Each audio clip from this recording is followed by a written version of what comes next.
Если есть вопросы, пожалуйста, коллеги, можете задавать. Сұрақтар болмаса, келесі доклад. Filippo Bartoccioni, Астана медициналық университетінің стратегия дамыту департаментінің басшысы.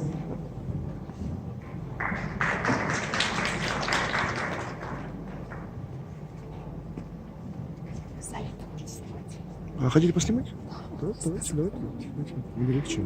Я послушаю лучше. Добрый день. Today we are talking about 1 year after we started our collaboration of strategic partnerships. And we discussed the same topic this morning with all the other rectors and vice rectors. And so I would like to focus that, of course, we have done something. I made a list, small, but it's not. I'm not want to focus on what we have done, because each partnership actually did something. I want to show what we learned from these partnerships and to see the highlights of the risks and the benefits. So we have done articles, published in journals. We participate in common meetings and congress, from national to international congress. We create collaboration. We share our networks between the two universities to increase the potential opportunities for them. But I want to focus especially on this. And as you can see, I create a cumulative graphic of every month since 12 months, since last October. And you can see in the beginning that the line is quite flat. It's starting to grow slowly. We did something together, but at the end, you can see is jumping up. There is an exponential growth. And that is that when the strategic partners agree with more to send somebody here. Because what I think is that the strategic partnership is not just a partnership. All our universities have a lot of partnerships. It's like friendships. Strategic partnerships is like becoming wife and husband. And if you don't live under the same roof, the marriage sometimes doesn't work properly. So what I think that that's why I want to show not the activity, but to show how things change when you live together. When you live together, we have an exponential growth of actions, things that we do. We start to reorganize the entire university before the starting of the academic year, and we will see that. We reorganize the public health education, at least for the first year, to make a pilot study. We develop project and we apply for a project, and we cannot see them now, but we can see maybe in 6 months. And we have articles that we submitted, and we will see the result maybe in 3 or 5 months. Of course, it takes some time to develop things when you plan them. But I want to show this because it's very important. I believe that the other partners should do the same. We have an example, for Karaganda. Ugo moved in and projects start to appear. And now we have the Poland University here, and I hope they will do the same. I think each university should host them, the other partner university, in the university, maybe exchanging professors, exchanging managers, and so on. I would like to point out also something else. We already talk about partnership, and I always think about wife and husband, and there should be a balance. Unfortunately, for this year, there was no balance. If we see La Sapienza, we don't see the same growth. Why? Because the system is not organized properly, because it's supported by the World Bank, so it's about money. And the World Bank is not starting, so this creates some problems.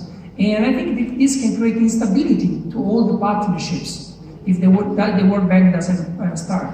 So we hope that it will start, but if eventually will not start, we have to think some other activity that we can give back to our partners. I think this is important.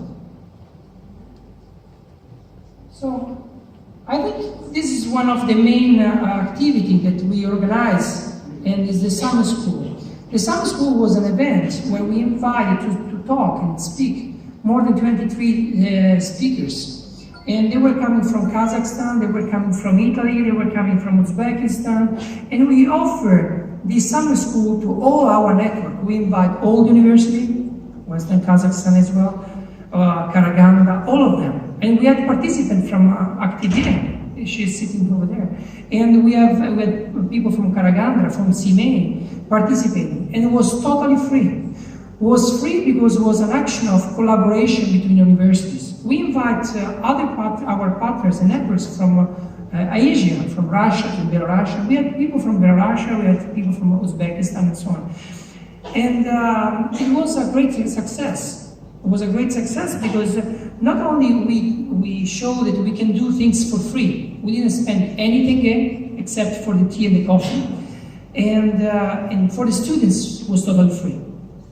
But also that we can collaborate also when the money are not there. It's a symbol. And as you can see, we have a lot of partners and foreigners partners. And the Ministry of Health himself asked to close our summer school with a symposium where he came and make his remarks. So I think it was very important for the university, but for all the universities, because I think the strategic, we were talking today about the strategic partner. Each one will say, maybe we need one more or two more strategic partner. I think that, of course, there are several religions and several laws around the countries, but usually the wife, even there are more concubines, is only one around the world.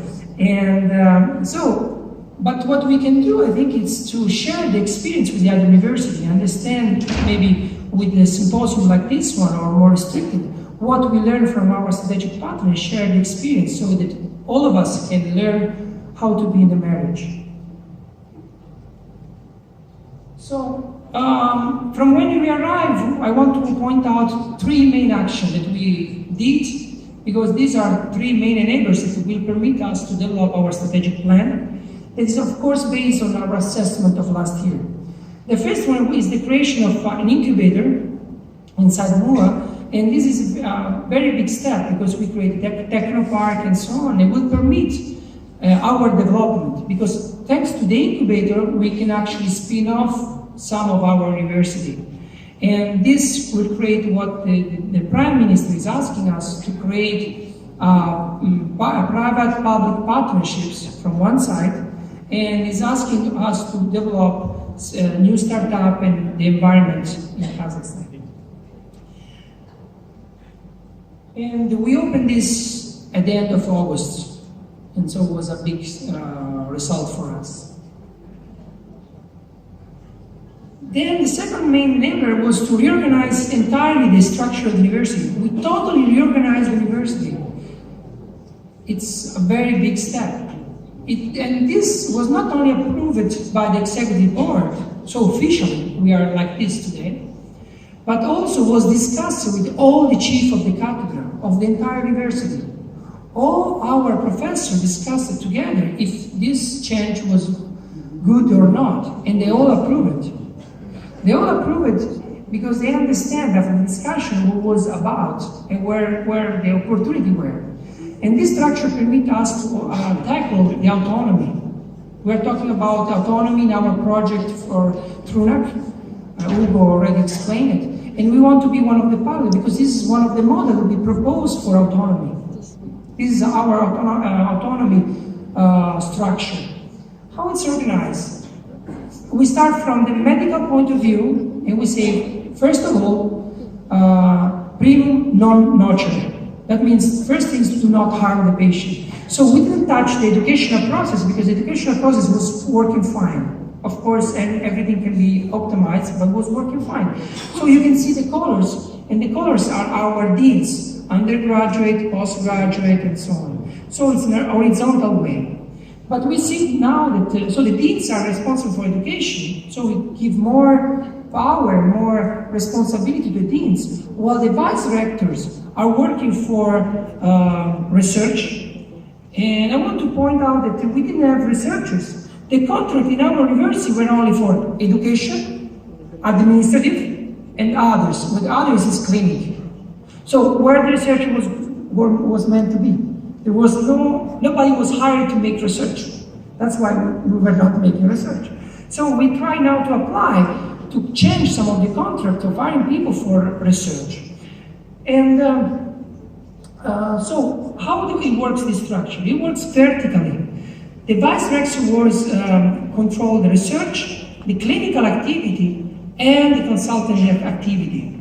And we can see that each vice rector have under himself some functional clusters. Functional cluster, we put together all the cathedra. The cathedra for maternity and child in one cluster, neurology and psychiatry in another one, surgery in another one, anesthesiology in another one. This permits, as the ministry, the prime minister asked, to work by project management. You know now today, a lot of these institutions, like Republican Center for Health Development or Republican Center for e-health, they're all working based on project management system. And this structure permits to work on project. And we will participate in several projects with the European Union and within our at the national level, but always based on clusters. Our clusters are our internal companies. Let's call internal companies, because this will explain that each cluster is a sort of autonomous. We are talking about autonomy, to who will give, based on accountable analysis of the budget, global budget. This global budget they can arrange as they want. They can spend for education, they can spend for research, but the point is that they have to reach KPIs, because we ask them to reach KPIs if they want, the bonus and how to spend the money. So this is actually, they're responsible, but they are sort of virtual money, because they're still under the university. But the good thing is that these clusters, if they show that they are good in running the economy, running the internal economy, they can spin off tomorrow. And they can become private-public partnerships. And so the spin-off, thanks to the incubator, can develop in the future. Of course, this is based on our strategic partnership, collaboration, and assessment. It's just the development of what we assessed. And as I say, it was bottom-up. All the cathedra wanted. It's not top-down. And this is, I think it's very important for the implementation. Actually, a lot of cathedra came to us asking to spin off tomorrow. We say, well, let's do it slowly and test it. And I want to show that administrative and cathedra are in the same clusters, are mixed, to increase our productivity and to sell some of our service as well. And we create also, each vice rector has its own quality office. Of course, there was a conflict of interest. It's natural. And how can I assess my boss? So we remove all the quality office and we put in a cluster all together, away from research, postgraduate and undergraduate, so they can assess independently, or at least we hope so. And we create a research center to develop research, because without a research center, it's not possible to develop research. And we put inside, before the library was under the vice rector for infrastructure. Well, we put the library in the research center, because they have to collaborate with the science department and so on. So the other enabler is to reorganize public health. Public health is an issue at the moment in Kazakhstan, and we want to do our part. We want to be part of this movement. It's not only about public health, but it's what public health means. It means the relation with the primary care. That is another issue here in Kazakhstan. And where is this issue? The issue are mainly two. One, the public health students come out from university are not prepared for the new public health era, and that's a problem. And for this reason, we increased the elective subject, and we made the elective area of the subject and disciplines wider. And we gave the possibility to the students to choose their subject, and all the professors within the university to propose their subject, even innovative subjects. And we asked our network to participate and create some lectures inside our public health. So now we have lecture disciplines that are mixed.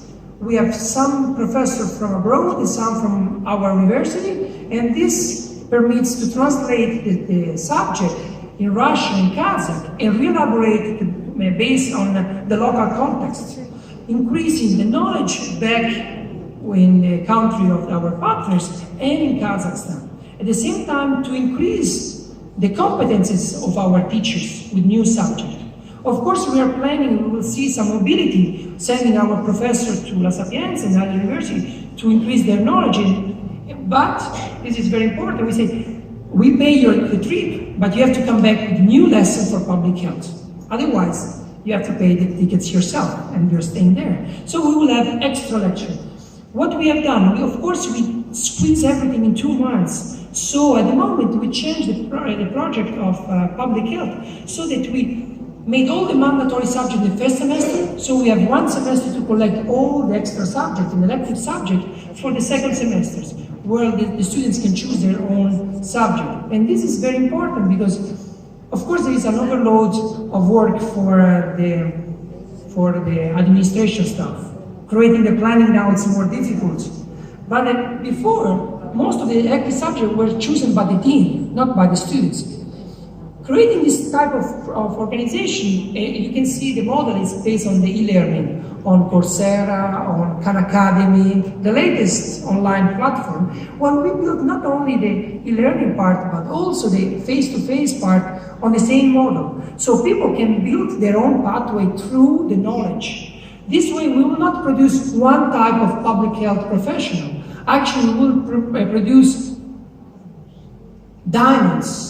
Each of our students will be totally different from the other, with a basic mandatory subject common, but each one will be different, and they can specialize on their specific subject. And this will make a difference when we will send them to the market, and they will be employed because they prepare themselves on the subject. And we are involved in the companies in this process, so this company can actually come and teach or say what they need. I would like my public health students that I want to hire to have this knowledge, and we go and teach and find that professor for that specific knowledge, increasing the chance for them to be hired. So, and this, it's only the first step, because the second step, it's a social project that we are doing. We apply for a public health for bachelor, but online. We have the online platform, and we will open in October our e-learning platform for bachelor in public health. This platform is for vulnerable people. For people that lives, it's not for the people that lives in Aktobe or in Astana or in Karaganda, it's quite rich and have a grant. No, it's for people that lives in the rural areas, people that lives in the jails, people that are disabled, people that are poor, people that do not have a grant, people that the society actually marginalized, and we are trying to take them back in the society. This is very important. We were discussing about selecting our students to have our best results of our ending process, of our future employee. Actually, we want to work to collect all the people that are saying, no, you are not good enough for the university, and bring it back and show how we can make them the best players in our society. And to do this, we involve the other university as well, and see that this university is for free. We are giving a diploma for free. We ask the university to participate and to teach for free, at least in the first group. And we talked with Massimo Pignatelli. He agrees that Nazarbayev will participate with some lecture. We were discussing with Karaganda if they want to participate, and it looks like they want to participate. We don't have nothing written down. Of course, it's open to all of you. It's open to CIME, it's open to Aktobe, but Almaty, to anybody who wants to participate, and it's open also to foreign university. And that's what I think it's important. We can change the system without spending money. That's the message we want to send. That's how we want to work. And we want to recycle people that are put aside and show that there is a value inside of them. And it's a waste to throw them away. And for this reason, we ask the permission to the Ministry of Health and Ministry of Education to do this.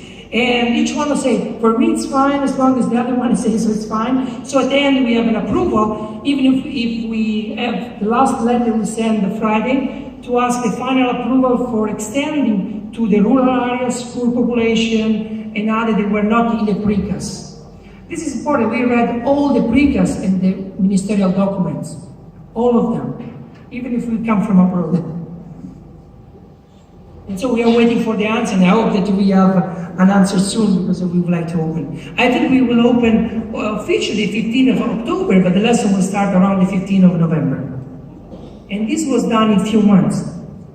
Then, of course, we had mobility, as I told you before, the mobility of the students, mobility of the professors, and but with the condition to bring back innovation, not to go to the seaside or rest or sightseeing or go around Europe. So we have a strict control on who we are sending there and what we want back from those people. We have to remember that our university is where all the other universities would like to go. We are a joint stock company. Being a joint stock company has advantages and disadvantages. For example, we cannot pay a professor using the budget to attract foreign specialists here, like the other university. The other university can actually pay high salary. I was talking with the Karaganda, how much they pay. They pay 10,000 more what we pay ours. We are offering our partners, send somebody here, and how much is the salary? Well, the salary is 165 tenge, or maximum for a chief research office of 300,000 tenge. And they say, but it's too low. We cannot pay the loans that we open in our country to come over there. I say, yes, but we don't want old people. We want really young, really motivated people that are ready to come and stay here, not doing tele-education from home. Come here and change and do the change here. That's what we are looking for. That's why the salary is so low. 300,000 tenge is a maximum salary for a top manager. It's a challenge, but we are working on this. And we attract people from Russia for a salary of 165,000 tenge, and is the chief of the strategic development office. Of course, we have other people from other universities. We are people that applied from Nazarbayev University, but also from Aktobe. We were discussing if she wants to come because we still have 3 empty places. And these 3 empty places, if it's not for diplomacy, for collaboration with the university, we will hire people from poor families.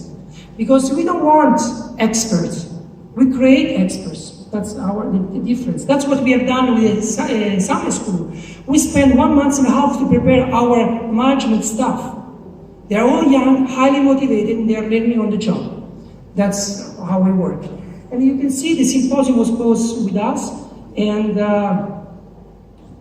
we have Massimo as well in the picture. And this is the summer school. 2 months working on a strategic plan for free, made by 92 people. When we talk about brainstorming, we had 92 people that brainstorming how the university should change and how we should do it. From all around the countries, from Italy, we had people from Italy, from Uzbekistan and so on. So, with this, I want to say that the cultural change usually do not require money, requires motivation. Thank you very much. Коллеги, есть вопросы? Пожалуйста. Филиппо. Пожалуйста.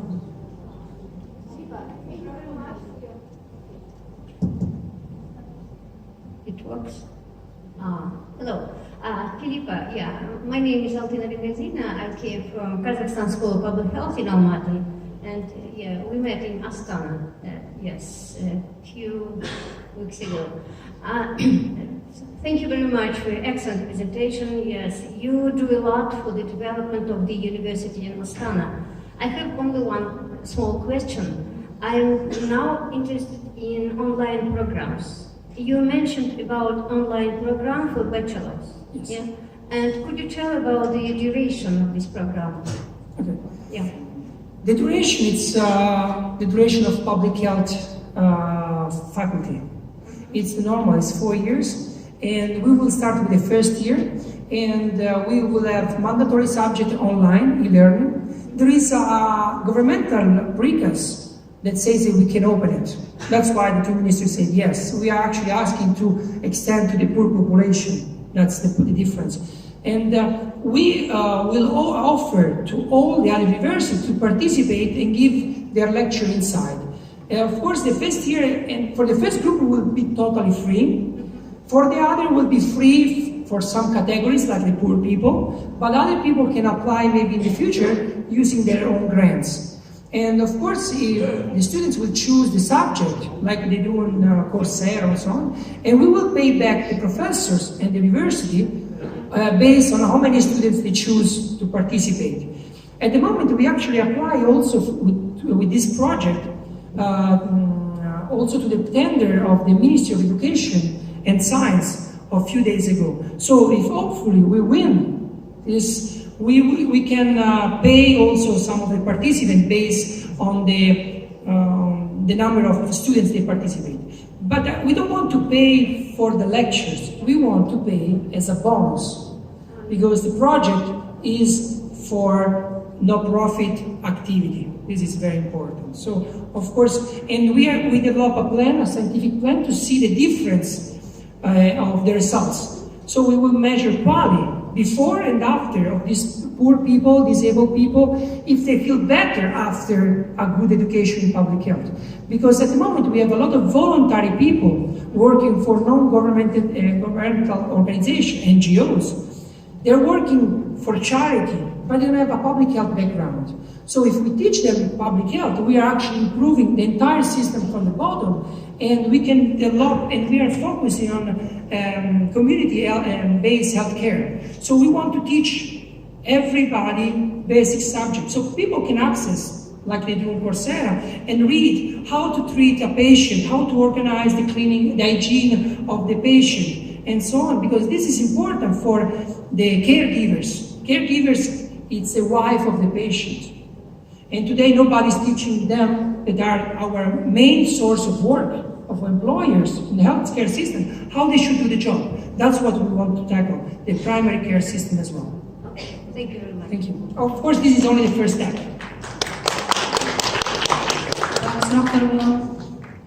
Хочу напомнить, что Филиппо был привлечен в медицинский университет Астана в рамках программы Министерства образования и науки.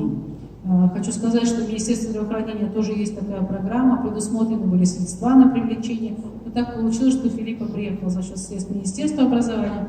Он переехал вместе со своей семьей, кстати, сюда в Актобе. Он приехал вместе со своей семьей и со своими детьми. Спасибо большое.